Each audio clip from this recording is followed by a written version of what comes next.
25 қазан республика күні. Бұл мейрам ұлтымыздың тарихындағы ең маңызды күндердің бірі. Өйткені 1990 жылдың 25 қазаны күні Қазақ КСР жоғары кеңесінің шешімімен СССР-ның мемлекеттік егемендігі туралы декларация қабылданды. Осы кезден бастап кеңес социалистік республикалар одағының бұғауынан босағамызды бекітіп егемендікке бір табан жақындадық. Алғаш рет ел аумағының тұтастығы, қазақ халқының және басқа да ұлт өкілдерінің мәдениетін, дәстүрін, тілін қайта түлету, ұлттық болмысты қалыптастыру әрі нығайту сияқты мемлекеттік қағидаттар бекітілді.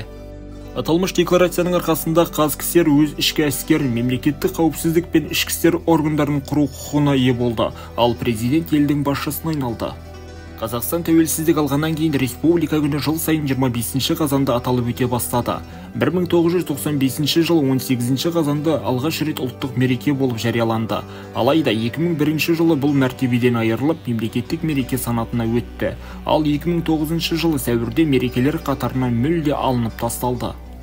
Осылайша 10 жылдан астам уақыт бойы 25 қазан республика күні тойланған жоқ. 2022 жылы президент Қасым-Жомарт Тоқаев республика күнін қайтаруды ұсынды.